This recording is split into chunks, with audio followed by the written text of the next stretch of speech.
Bismillahirrahmanirrahim.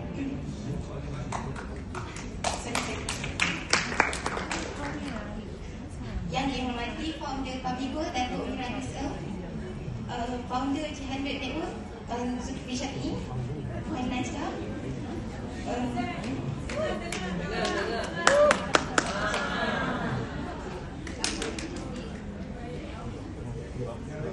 Abdan FMD saya, Cik Syahad Ismail, Badan Tulis dan semua barisan FMD. Saya bukanlah orang yang hebat, tuan. Ramai lagi yang lebih hebat daripada saya. Tapi saya diberikan peluang untuk berkongsi apa yang saya lakukan sehingga dapat tiket PJS pada saat-saat akhir. Ayat yang saya terima untuk push saya fight ke PJS adalah jangan sedikit pun ada keraguan atas rezeki Allah. Terima kasih Tuan Syarif Jamil. Tuan-tuan, asalnya saya pun tak percaya saya boleh dapat unlock ke PJLS. Masa apply FMD saya, Cik Syarif Ismail tanya pada saya, Izzat boleh tak? Boleh capai ke nak ke Cape Town? Secara jujurnya saya 50-50 tuan-tuan. Kenapa? Sebab tuan-tuan, saya tengok kek pandan saya. Waktu tu saya ada lagi 750,000 untuk saya capai pesenesin. Tuan-tuan, saya tak pernah dapat 750,000 pesenesin. Jadi bila mana saya fikir saya tak yakin pada diri saya sebagaimana saya permulaan saya buat bisnes Pabigo yang Tuan Zul selalu bagi tahu capai 1000 perandan aktif. Dan tuan-tuan, sebenarnya tuan-tuan, saya memang achieve melalui personal sale dan saya betul-betul serius unlock PJLS waktu hadir Master Dealer Workshop Final Sprint to Cape Town, anjuran program G100. Saya terkesan dengan ayat Tuan Syarif Jamil. Kepada sesiapa yang ragu-ragu dengan diri sendiri, jangan pernah ragu dengan rezeki yang Allah bagi. Masa tu Tuan Syarif Jamil bagi tahu 3 kali. Tuan-tuan, waktu tu saya buka saya punya personal sale, saya beritahu pada diri saya nak fight untuk PJLS. Dan waktu tu tuan-tuan, tarikhnya adalah lagi sebulan nak capai PJLS. Dan waktu tu saya perlukan 750,000 untuk saya capai personal sale.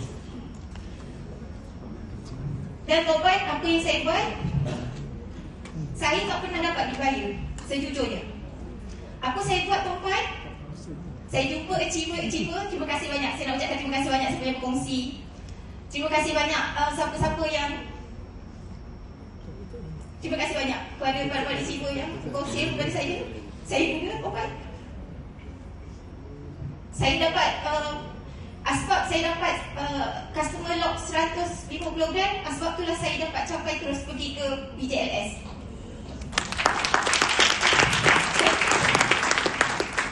Dan tuan-tuan, pada waktu itu tuan-tuan, saya gandakan usaha saya. Saya tidur 2-3 jam saja sehari tuan-tuan. Dan waktu itu saya gandakan usaha sebab saya dapat banyak recruitment dan juga sale daripada live TikTok. Dan apa yang saya buat waktu bulan puasa hari itu, malam saya tak tidur. Saya tak tidur, saya buat konten. Sebelum sahur, saya buat live. Sahur saya makan, lepas sahur saya buat live lagi. Dan tuan-tuan, saya pun bekerja.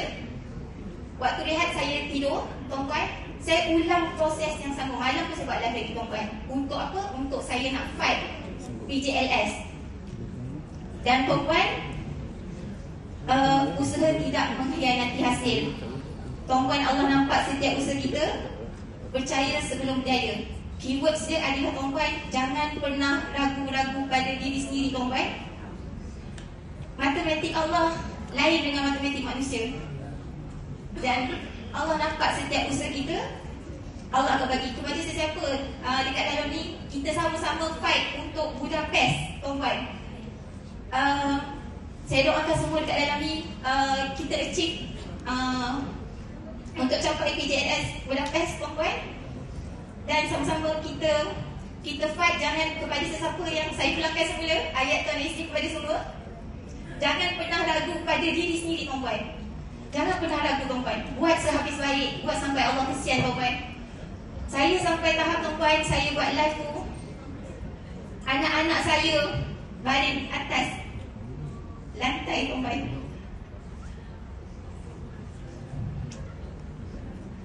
Dan tuan-puan, setiap pengorbanan tu Allah nampak.